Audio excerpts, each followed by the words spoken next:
છો મિત્રો? જ્ઞાન ગઢવીની અંદર આપનું સ્વાગત છે. મિત્રો, આપણી જે સિરીઝ છે ધોરણ 11ના ઇતિહાસની, એના ત્રીજા ચેપ્ટર ઉપર આપણે આજે ચર્ચા કરીશું. નામ છે ચેપ્ટરનું વૈદિક ધર્મ અને સંસ્કૃતિ 1. મિત્રો, આની પહેલાં આપણે હડપ્પીય સંસ્કૃતિની વાત કરી ચૂક્યા છે. એ ચેપ્ટર નંબર 2 છે. અને હવે આપણે આગળ વધીશું કે ભારતમાં હડપ્પીય નગરી જે છે એની સભ્યતા જે છે ઈસવીસન પૂર્વે 1750ની આસપાસ પતન તરફ જતી હતી. એટલે કે ઈસવીસન પૂર્વે 1750 પછી હડપ્પીય સંસ્કૃતિ જેમ ધીરે ધીરે નાશ પામતી ગઈ, ત્યારે આ સભ્યતા ગ્રામીણ સભ્યતામાં રૂપાંતરિત થઈ ગઈ. ઈસવીસન પૂર્વે આપણે જોઈએ તો 1500ની આસપાસ જે છે કે ભારતમાં ઇન્ડો અને આર્ય કે આર્ય તરીકે ઓળખાતા સમૂહનો પ્રવેશ થયો. આપણે જાણીએ છીએ કે ભારતમાં આર્યોનો પ્રવેશ ક્યાંથી થાય છે, તો એ આપણે સાલ યાદ રાખવાની છે કે ઈસવીસન પૂર્વે 1500 એટલે કે ઈસવીસનની શરૂઆત થઈ ત્યારથી 1500 વર્ષ પૂર્વેની વાત છે. તેમણે ભારતના ઇતિહાસમાં શું ભાગ ભજવ્યો તેની વિશેની આપણે ચર્ચા કરીશું. આપણે વિડીયોને ખૂબ સારી રીતે દરેક પોઈન્ટ સમાવેશ થઈ જાય અને ખૂબ મહત્ત્વના પોઈન્ટ જે એક્ઝામ પોઈન્ટ ઓફ વ્યૂ પણ બહુ મહત્ત્વના છે એ બધાની જ અહીંયા વિસ્તૃત ચર્ચા થઈ જાય અને આપને ખૂબ જ લાભ પહોંચે એ પ્રકારની આ વિડીયો બનાવીશું. એના માટે કેટલાક પોઈન્ટ્સ મેં જે છે પહેલેથી હાઇલાઇટ કર્યા છે. ઋગ્વેદને જોઈએ કે ઋગ્વેદ અને વૈદિક સાહિત્ય વિશે વાત ચાલે છે. વેદ એની રચના કોણે કરી? તો બ્રહ્માજીએ 4 વેદની રચના કરી. આપણે 4 વેદ છે: અથર્વવેદ, ઋગ્વેદ, યજુર્વેદ અને સામવેદ. એમાં ઋગ્વેદ છે સૌથી જૂનો જે વેદ છે અને એના વિશે જ આ ચેપ્ટરમાં આપણે ચર્ચા કરવાની છે. વેદ એટલે વીત ધાતુ ઉપરથી ઉતરી આવેલો છે, જેનો અર્થ થાય છે જાણવું. વૈદિક યુગમાં ઋગ્વેદ અને તેમાં દર્શાવવામાં આવેલી સામાજિક, સાંસ્કૃતિક, રાજકીય, ધાર્મિક અને આર્થિક બાબતોનો સમાવેશ થાય છે. વૈદિક સાહિત્યમાં 2 પ્રકારના ગ્રંથો છે: મંત્ર અને બ્રાહ્મણ. વેદ 4 છે, પરંતુ આપણા સમયગાળા પ્રમાણે અહીં ખાલી ઋગ્વેદની આપણે જે મેં તમને કીધું તેમ આમાં પણ ચર્ચા કરવામાં આવશે. તો આપણે જોઈએ કે વૈદિક ઇતિહાસને જાણવાનો જે સૌથી મહત્ત્વપૂર્ણ સ્ત્રોત છે એ ઋગ્વેદ છે. તેના પ્રકરણ કુલ કેટલા છે? તો 10 પ્રકરણો જે છે કે મંડળો કહી શકાય એને. આપણે જેમ કોઈ બુક હોય એમાં જેમ ચેપ્ટર્સ હોય એવી રીતે 10 ચેપ્ટર્સ છે ઋગ્વેદની અંદર. બીજો એક મહત્ત્વનો પ્રશ્ન એ પૂછાઈ શકે કે ઋગ્વેદની અંદર કેટલા સૂક્તો છે? તો 1028 જેટલા સૂક્તો જે છે એ ઋગ્વેદની અંદર આવેલા છે. બીજી વાત કે પદ્યમાં રચાયેલ આ ગ્રંથ જે છે એને વેદકાલીન ભારતની અંદર વિભિન્ન પરિસ્થિતિઓનું ચિત્રણ થયેલું છે. ઋગ્વેદની રચના ઈસવીસન પૂર્વે 1200ની આસપાસ થઈ, જેમ અગાઉ આપણે ચર્ચા કરી. વૈદિક યુગ સાથે સંકળાયેલ આર્યો કોણ હતા એના વિશે હવે આપણે વાત કરીએ. તો આર્યો કોઈ વંશ કે જાતિ તરીકે પહેલાં 19મી સદી સુધી ઓળખવામાં આવતા હતા, પણ જ્યારે 20મી સદીના ઉત્તરાર્ધમાં અમુક સંશોધનો થયા ત્યારે તેમને ખ્યાલ આવ્યો કે આ કોઈ જાતિ વિષયક શબ્દ નથી, પણ એક ભાષિક શબ્દ છે.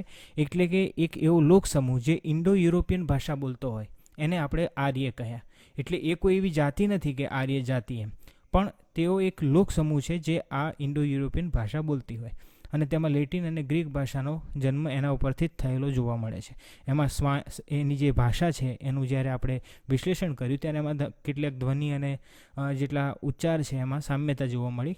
એટલે આ વસ્તુ એના ઉપરથી તારણ આવ્યું છે. હવે જોઈએ તો આર્યોએ સ્થળાંતર કર્યું. આર્યો ક્યાંથી આવ્યા? તો આપણને ખ્યાલ હશે કે ઉત્તરમાંથી આર્યો આવે છે, ધીરે ધીરે તે દક્ષિણ તરફ વધતા જાય છે. તો આમાં એની જ ચર્ચા કરવામાં આવી છે કે આર્ય મૂળભૂત રીતે ઈસવીસન પૂર્વે 4000ની આસપાસ દક્ષિણ રશિયાના, એટલે કે ઉત્તરમાં આવ્યું રશિયા, તો ઉત્તરમાં રશિયાના યુરેશિયા અને સ્ટેપીઝના મેદાનમાં વસતા હતા અને ત્યાંથી એ ધીરે ધીરે નીચે એટલે કે ભારત તરફ વધતા ગયા. આ પ્રજા જે છે ઘાસચારાની તંગીના કારણે રશિયામાં જે છે ત્યાંથી એણે સ્થળાંતર કર્યું. ઈસવીસન પૂર્વે 1500ની આસપાસ હિન્દુકુશ પર્વતમાળાના ખૈબર ઘાટની માર્ગેથી તેમણે ભારતમાં પ્રવેશ કર્યો. આ એક મહત્ત્વનો પ્રશ્ન બની રહે કે આર્યોએ જે છે ભારતમાં પ્રવેશ ક્યાંથી કર્યો? તો ઈસવીસન પૂર્વે 1500માં પ્રવેશ થયો, પણ ક્યાંથી? તો હિન્દુકુશ પર્વતમાળાના ખૈબર ઘાટના માર્ગેથી તેમણે ભારતમાં પ્રવેશ કર્યો. તેઓ ઘોડા અને ગાય પાળતા હતા. આપણે જોઈએ છીએ કે આર્ય સંસ્કૃતિમાં ઋષિમુનિઓ જે છે એ સંસ્કૃતિ જૂના જે મહાભારત રામાયણના જેટલા પણ આપણે વિડીયો જોઈએ છે એમાં આપણને જે સંસ્કૃતિ દેખાય છે એ આર્ય સંસ્કૃતિ છે. તેઓ ઘોડા અને ગાય પાળતા હતા. તેમની સંસ્કૃતિ જે છે એની અંદર માટીના વાસણોને તેઓ ઉપયોગ કરતા હતા. જોઈએ તો લોકમાન્ય તિલક અને સ્વામી દયાનંદ સરસ્વતીની માન્યતા પ્રમાણે ઉત્તર ધ્રુવ અને તિબેટથી આ લોકો ઉતરી આવ્યા છે એવું કહેવાય છે. ટૂંકમાં આર્યો જે છે ઉત્તરથી આવેલા છે. ઈસવીસન પૂર્વે 1500ની આસપાસ આવેલા છે. હિન્દુકુશ પર્વતના ખેબરઘાટથી તેઓ ભારતમાં પ્રવેશ કરે છે. હવે આગળની વાત આપણે આગળ વધારીએ કે આર્યોની જે વૈદિક જે ભાષા છે એ સંસ્કૃત એ સંપૂર્ણ ઉત્તર ભારતની મુખ્ય ભાષા હતી. કારણ કે તેઓ ઉત્તરમાં જેમ તેમનું વર્ચસ્વ વધતું ગયું તેમ ઉત્તર ભારતની જે ભાષા છે તે સંસ્કૃત થતી ગઈ. ઋગ્વેદમાં જે છે એ દર્શાવવામાં આવેલ વૈદિક આર્ય સપ્તસિંધુ નામના પ્રદેશમાં રહેતો હતો. અહીંયા આપણે જોઈ શકીએ છીએ કે સપ્તસિંધુનો પ્રદેશ એટલે કે 7 નદીઓ છે એની અંદર એનો સમાવેશ થાય છે. તો આ પ્રદેશની અંદર જે છે એ આર્ય રહેતા હતા. 7 નદીઓનો કઈ નદીઓનો સમાવેશ થાય એના પણ નામ આવી જાય છે અહીંયા. તો એ છે સિંધુ, બિયાસ, ઝેલમ, રાવી, ચિનાબ, સતલુજ અને સરસ્વતી. કેટલોક પાકિસ્તાન અને ભારતનો જે ભાગ છે મિક્સ, એ ભાગ અફઘાનિસ્તાન ને એ બાજુ જે છે ત્યાંથી એ લોકો આપણા ભારતમાં આવેલા છે. આ ક્ષેત્રમાં ઋગ્વેદકાળના લોકોએ નિવાસ કર્યા છે. નાના મોટા યુદ્ધો થયા છે. ઘાસચારાની શોધમાં પછી ધીરે ધીરે તેઓ આગળ આવતા ગયા. એ જ વાત છે, બીજી કોઈ વાત છે નહીં. હવે જો આપણે જોઈએ તો ઈસવીસન પૂર્વે 1000ની આસપાસ તેઓ ઉત્તર પ્રદેશ અને બિહારની આસપાસ પહોંચ્યા હોય તેવું જોવા મળે છે. ઈસવીસન પૂર્વે 1500ની આસપાસ તેઓ આવ્યા. એના 500 વર્ષ પછી ઈસવીસન પૂર્વે 1000ની આસપાસ તેઓ ઉત્તર પ્રદેશ, બિહારની આસપાસ પહોંચ્યા. ત્યારબાદ જોઈએ તો વેદકાલીન રીતિરિવાજો, તેમના રીતિરિવાજો કેવા હતા તેના વિશે પૂછાઈ શકે. કદાચ કોઈ મેઇન્સ પરીક્ષા હોય એની અંદર પણ આવું કંઈ પૂછાઈ શકે, અથવા તો તમારા જે ધોરણની પરીક્ષા હોય તેમાં પણ પૂછાઈ શકે છે. તો તમામ કોમ્પિટિટિવ પરીક્ષાઓની અંદર પણ કામ આવી શકે એ રીતના આ મુદ્દા છે. વેદકાલીન તેમના રીતિરિવાજોમાં જોઈએ તો આર્ય જે છે, આર્યોની સમાજ રચના પિતૃપ્રધાન હતી, પણ સ્ત્રીઓનું પણ મહત્વપૂર્ણ સ્થાન હતું. તે એક પત્ની વ્રતનો ધર્મ પાળતા હતા. આપણે જોઈએ છીએ શ્રી રામચંદ્ર મહારાજ છે તે એક પત્નીત્વનું વ્રત લઈ ચૂક્યા હતા. તો એ આર્ય સંસ્કૃતિ જે છે એના મહત્ત્વના લક્ષણોમાંનું એક છે. બીજું છે કે સ્ત્રીનું જે લગ્ન છે એ પરિપક્વ ઉંમરે થતા હતા. આપણે જોઈએ છીએ સીતા માતાને સ્વયંવરની તક આપવામાં આવે છે, દ્રૌપદીને સ્વયંવરની તક આપવામાં આવે છે. તો આ રીતે સ્ત્રીઓનું એક માન જાળવવામાં આવતું હતું. તેમને પોતાનું ચયન કરવાની અધિકાર આપવામાં આવતા હતા. આમ ટૂંકમાં જોઈએ તો સ્ત્રીઓનું મહત્ત્વપૂર્ણ સ્થાન હતું. બીજું જોઈએ તો આપણે એક જ વંશના લોકો અહીં લોહીના સંબંધોથી જોડાયેલા રહેતા. વર્ણ વ્યવસ્થા અને જાતિ વ્યવસ્થાનો ખાલી તેમાં ઉલ્લેખ જોવા મળતો નથી. એટલે કે કોઈપણ વર્ણ વ્યવસ્થા કે જાતિ વ્યવસ્થાનો વ્યક્તિ જે છે એ એકબીજામાં લગ્ન કે બીજા વ્યવહારો કરી શકતા, પરંતુ સ્પેસિફિક વર્ણ વ્યવસ્થા ત્યાં જોવા મળતી નથી કે આ જાતિનો વ્યક્તિ આ જાતિનો વ્યક્તિ એ પ્રકારે. પણ ધીરે ધીરે પછી તેમાં આવે છે. એ આપણે જોઈશું આગળ. એ અનાર્ય યુગ અને આર્ય યુગ પણ આવશે. તો આપણે જોઈએ તો સમાજ જે છે તેમનો વ્યવસાય છે એ જન્મ આધારિત ન હતો. એટલે કે ધારો કે કોઈ વ્યક્તિ ક્ષત્રિય કુળમાં જન્મ્યો હોય છતાં પણ તે પોતે વેપારી થઈ શકે અથવા તો કોઈ પણ બીજું કાર્ય પણ કરી શકે.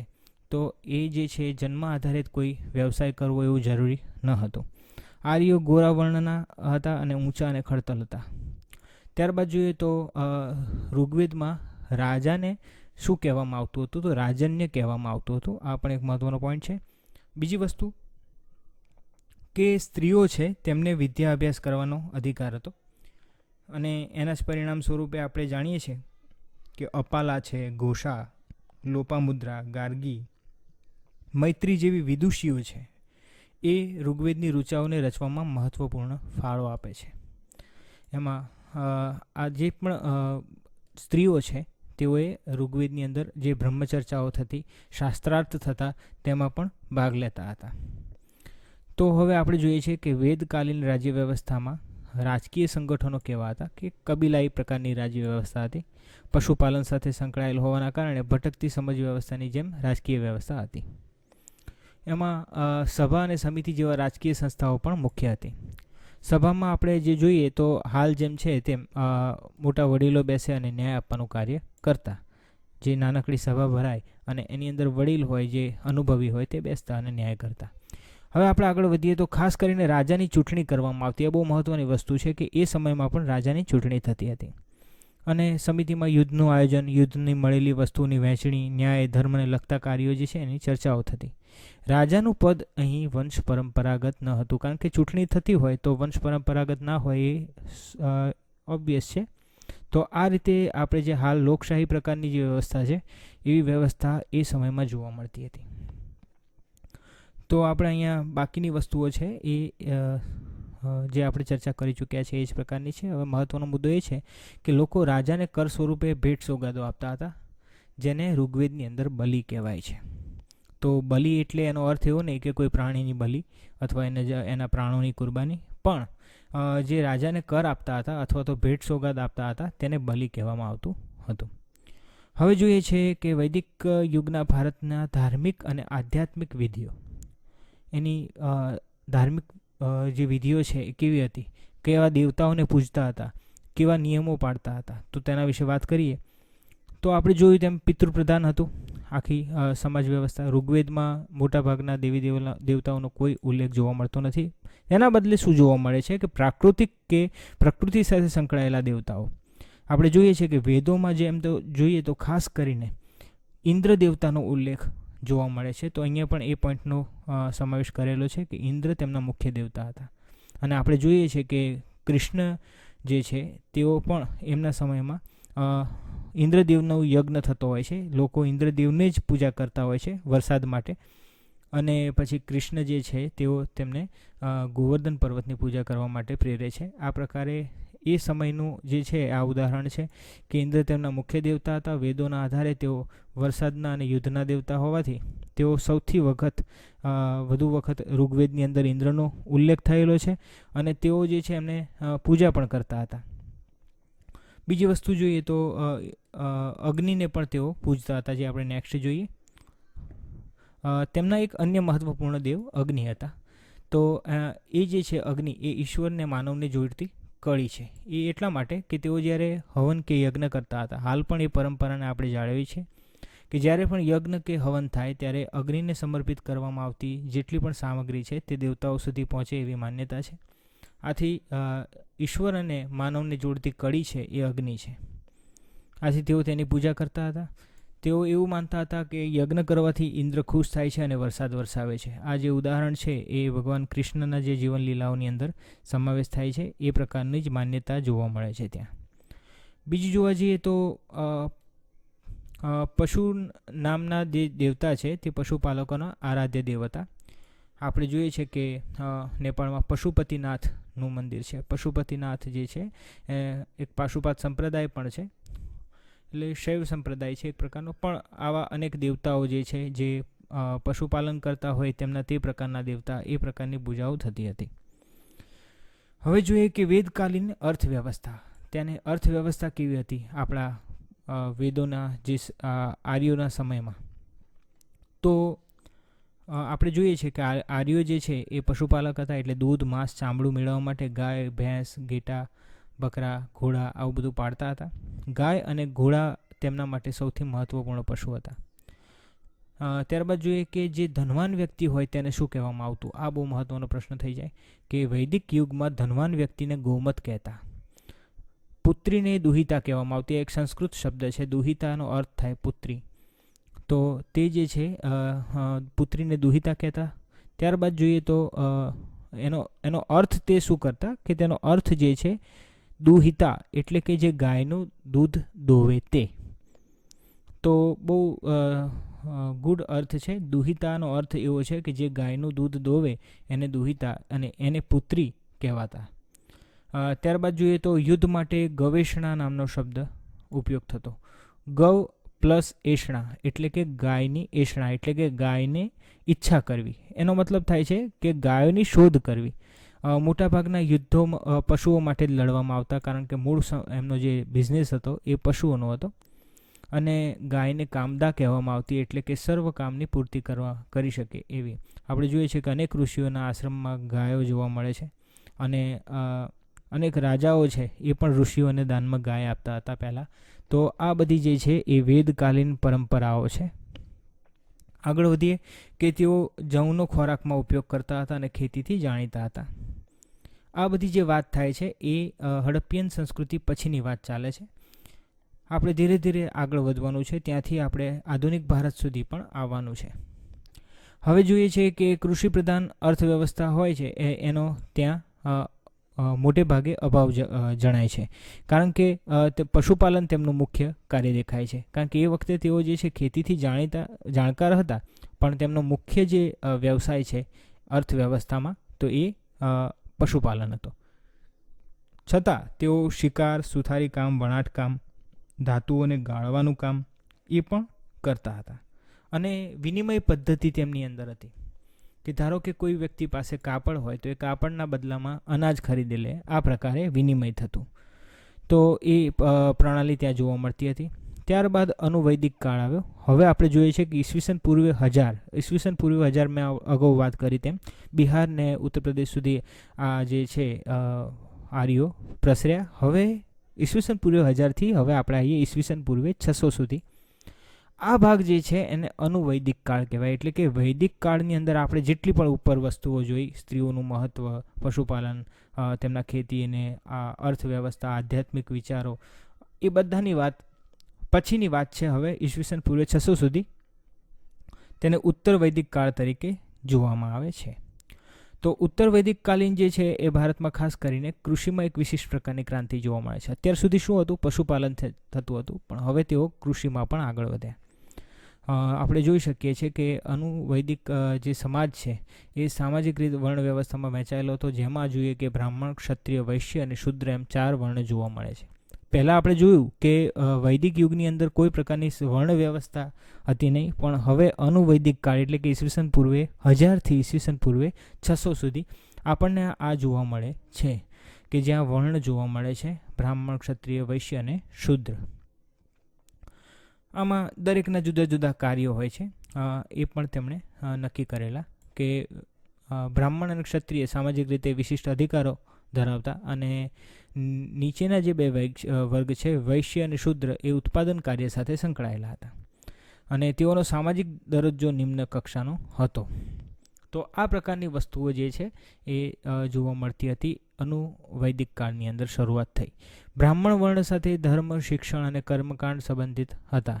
આપણે જોઈએ છીએ કે અનેક ગુરુઓ જે છે એ બ્રાહ્મણ હોય છે, અને ત્યારબાદ તેઓ ક્ષત્રિયો જે છે એમને આ બધી શિક્ષાઓની તાલીમ આપતા હોય છે.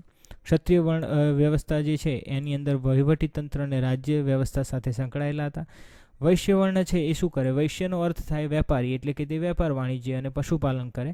અને શૂદ્ર વર્ણ છે તે કારીગરોની શ્રેણીમાં આવતો.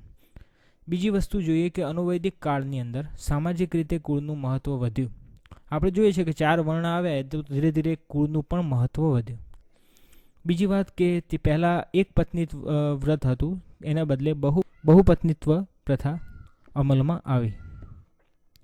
વૈદિક કાળ કરતાં અનુવૈદિક કાળમાં સ્ત્રીઓના સામાજિક દરજ્જામાં પરિવર્તન આવ્યું. એટલે કે હવે પરિવાર જે છે એ સંયુક્ત હતો, અને કુટુંબનો જે વડો છે એ તમામ નિર્ણય લેતો હતો. વિદ્યાર્થી ગુરુ પાસે જઈને શિક્ષણ મેળવતો હતો. વેદ, ઇતિહાસ, પુરાણ, શારીરિક શિક્ષણનું જ્ઞાન વિદ્યાર્થીઓને આપવામાં આવતું હતું. તો ત્યારનો અભ્યાસક્રમ એવો હતો કે ઇતિહાસ તો આપણે જેમ અત્યારે પણ ભણીએ છીએ તે રીતે એ સમયે પણ ઇતિહાસ ભણાવવામાં આવતું હતું. સાથે સાથે પુરાણો એ પણ એક પ્રકારનો ઇતિહાસનો સ્ત્રોત છે. તથા શારીરિક શિક્ષણ જે આપણા હાલ પણ શિક્ષણનું એક અંગ છે, તેની અંદર એ પ્રકારના વસ્તુઓ જે છે તે ભણાવવામાં આવતી હતી. હવે જોઈએ છે કે અનુવૈદિક કાળ જે છે એમાં જમીનનું મહત્ત્વ વધ્યું. ઓબ્વિયસ છે કે પહેલાં પશુપાલન સાથે સંકળાયેલા હતા, ખેતી ઓછું કરતા હતા. તો હવે ખેતીનું મહત્ત્વ વધ્યું એટલે જમીનનું મહત્ત્વ પણ વધ્યું. અને હવે રામાયણ અને મહાભારત જેવા ગ્રંથોમાં આપણને સ્પષ્ટ આ બધું જોવા મળે છે.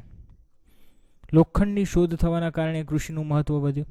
તેઓ ધીરે ધીરે પશ્ચિમથી પૂર્વ તરફ ખસવા લાગ્યા. તો મહાભારતમાં આર્યોના પૂર્વ તરફ સ્થળાંતર આપણે જોઈ શકીએ છીએ. રામાયણમાં આર્યો દક્ષિણ તરફ ખસ્યા છે. આપણે જોઈએ છીએ કે ભગવાન રામચંદ્ર છે એ દક્ષિણ તરફ જાય છે, રાવણની લંકા તરફ. એટલે ત્યાં જે છે આર્યો પણ એ ખસ્યા હશે એ બાજુ. એના આગામી વર્ષોની અંદર કેટલાક વ્યવહારો થયા હશે. લંકા અને રાવણના હરાવ્યા બાદ લંકા અને અયોધ્યા વચ્ચે કેટલાક વ્યવહારો થયા હશે, અને આર્યો જે છે દક્ષિણ તરફ થોડા ખસ્યા હશે. તો આ પ્રકારની વસ્તુ છે. હવે જે છે એ રાજાની ચૂંટણી બંધ થઈ ગઈ અને વંશ પરંપરાગત થવા માંડ્યું. આપણે જોઈએ છીએ કે એ વખતના જેટલા પણ આપણી જે પૌરાણિક કથાઓ છે એમાં વંશ પરંપરાગત રીતે પદ આવવા માંડ્યા. કારણ કે હવે જે છે વંશનું મહત્ત્વ વધી ગયું છે. બીજી વાત જોઈએ તો શરૂઆતમાં અનાર્યો અને આર્યોનો સંઘર્ષ થયો. અનાર્યો એટલે જે આર્ય પ્રજા જે ઉપરથી આવી છે એ સિવાયના અહીંયા પહેલેથી જ રહેતા જેને તેઓ અનઆર્ય કહેતા. તો એ લોકો વચ્ચે થોડા સંઘર્ષો થયા. આમના કેટલાક રીતિ રિવાજો હતા, કેટલાક મૂલ્યો હતા, અને આર્યો કંઈક નવું લઈને આવ્યા. આ બંને વચ્ચે વૈચારિક અને બીજા અનેક મતભેદોના કારણે ધીરે ધીરે પછી એકબીજાની જે છે રીતિ રિવાજો અપનાવી લીધા. તો અનાર્યોની અંદર અંધવિશ્વાસ, જાદુ, વૈદિક શાસ્ત્ર એ બધા જે વિચારો છે એ આર્યોએ અપનાવી લીધા અને ધીરે ધીરે એકબીજામાં આ સંસ્કૃતિ મળતી ગઈ. અનુવૈદિક કાળમાં જોઈએ તો ઇન્દ્ર અને વરુણ જેવા વૈદિક દેવતાના સ્થાને ધીમે ધીમે બ્રહ્મા, વિષ્ણુ અને શિવનું મહત્ત્વ વધવા લાગ્યું. તો આ બધું જે છે એ અનુવૈદિક કાળમાં થયું હોવાનું જોવા મળે છે. ગૃહસ્થ યજ્ઞોના સ્થાને પહેલાં કોઈ પણ વ્યક્તિ જે છે એ પોતે ગૃહસ્થ હોય તો પોતાના ઘરે કર્મકાંડ કે યજ્ઞ કરતો હતો.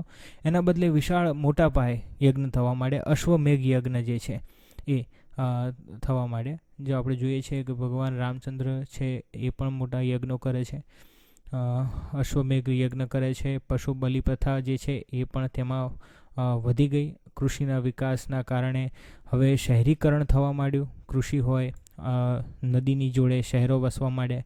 તો આ રીતે જે છે એક નગર વ્યવસ્થા જે છે એ ફરીથી ડેવલપ થવા માંડી. આપણે જોઈએ છીએ કે 16 મહાજનપદો જેને આપણે આદ્ય રાજ્ય તરીકે ઓળખીએ છીએ તેનો ઉદય થયો. લીછવી છે અને કામ્પિલ્ય છે, આ બધા કેટલાક મહાજનપદો છે, 16 મહાજનપદો, તે બધા એનો ઉદય થયો. આ સાથે હવે જોઈએ આપણે કે જમીનનું મહત્ત્વ એટલે કે જમીનની લાલસા વધી ગઈ. જમીન માટે યુદ્ધો થતા. આપણે જોઈએ છીએ કૌરવો અને પાંડવોનું જે યુદ્ધ છે એ બેઝિકલી તો જમીન માટે જ છે. તો આ રીતે જે છે એ જમીનની લાલસા વધી અને એક પ્રકારે જે છે એ યુદ્ધો એના માટે થવા માંડે. હવે જોઈએ છે કે વૈદિક ભારત કરતાં અનુવૈદિક ભારત અનેક દ્રષ્ટિએ ભિન્ન છે. આર્યોના ભટકતા જીવનનો તો અંત આવ્યો, કારણ કે હવે તેમની પાસે કૃષિ છે અને નગરો વસેલા છે, એટલે હવે તેઓ જે છે એ ભટકતા બંધ થયા અને તેમનું સ્થાયીકરણ થયું. હવે તેમની રાજવ્યવસ્થામાં પરિવર્તનનો યુગ શરૂ થયો. લોખંડની શોધ થઈ એટલે કલા કારીગરીમાં વિકાસ થયો અને ધીરે ધીરે કાળા ચળકતા વાસણોની સંસ્કૃતિ અમલવામાં આવી અને ઉત્તર ભારતમાં આવા વાસણો અનેક સ્થળોથી આપણે મળી આવે છે, એટલે એના પુરાવા છે. તો આ જે હતું એ આપણું અનુવૈદિક કાળ અને વૈદિક કાળથી માંડીને અનુવૈદિક કાળને આપણે હવે ઈસવીસન પૂર્વે 600 આવીને ઊભા રહ્યા. આપણે અગાઉની જે વિડીયો હતી એની અંદર હડપ્પિયન સંસ્કૃતિ વિશે વાત કરી હતી. એના પછીનો જે દોર છે એ વૈદિક કાળ અને ત્યારબાદ આપણે અનુવૈદિક કાળની અંદર જોવામાં આવ્યું. વૈદિક કાળની અંદર જે છે સ્ત્રીઓનું મહત્ત્વ હતું. કુળ વંશ એવું કંઈ હતું નહીં અને સ્ત્રીઓને સારા અધિકારો આપવામાં આવતા હતા. એ ઉપરાંત કોઈ ઊંચ નીચ કે કોઈ વર્ણ વ્યવસ્થા એવું જોવા મળતું નથી. આના અનુવૈદિક યુગમાં એ બધી જ વસ્તુઓ આવે છે. પહેલાં એક પત્ની વ્રત જેવું હતું અને ત્યારબાદ હવે જે છે અનુવૈદિક કાળની અંદર બહુપત્ની પ્રથા જે છે એ અમલમાં આવી અને કેટલાક અંધવિશ્વાસો અને કેટલાક રૂઢિવાદી વિચારો અને જાદુટોણા, મંત્રતંત્ર, આ બધી વસ્તુઓ જે છે એ બે સંસ્કૃતિઓના સંપર્કમાં આવવાથી એ બધી વસ્તુઓ જોવા મળે છે. ધીરે ધીરે જે છે રાજાની ચૂંટણી, જે વૈદિક કાળની અંદર રાજાની ચૂંટણી થતી હતી, એ બધી પ્રથા બંધ થઈને હવે વંશ પરંપરાગત થઈ ગયું. તો આ જે ભેદ છે એ તમારે ઓળખવાનો છે કે વૈદિક કાળની અંદર શું હતું અને અનુવૈદિક કાળની અંદર શું હતું. તો મિત્રો આ જે છે એ સ્વાધ્યાય છે આપણું, અને સ્વાધ્યાયની અંદર આપણું સ્વાધ્યાય જોઈ લો. એની અંદર જેટલા પણ આ જે MCQ છે એના જવાબ છે તમારે 5 MCQ છે. માત્ર 5 જવાબ જે છે કમેન્ટની અંદર તમારે ABCD કરીને આપવાના છે, અથવા તો તમે બાજુમાં એનો જવાબ લખી શકો તો ખૂબ સારું રહેશે. આની અંદર આપણે જેટલા પણ મુદ્દાઓની ચર્ચા કરી છે એના આધારે જ તમને આના જવાબો મળી જશે. હું આ જવાબો એટલે નહીં કહું કારણ કે જેનાથી તમને એક સ્વાધ્યાય એટલે કે પોતાને જે વિડીયો જોયો અને કેટલો સમજ્યો એનો અભ્યાસ કરવાનો તમને તક મળે. મિત્રો, ઘણા વિદ્યાર્થીઓએ કમેન્ટની અંદર મને કહ્યું છે કે હવે આ જે છે ધોરણ 11ના ઇતિહાસની સિરીઝ બનાવો. તો પ્રયત્ન હું એ જ કરું છું કે તમારા માટે આવા વિડીયોઝ લઈને આવું. ઓકે, ધન્યવાદ.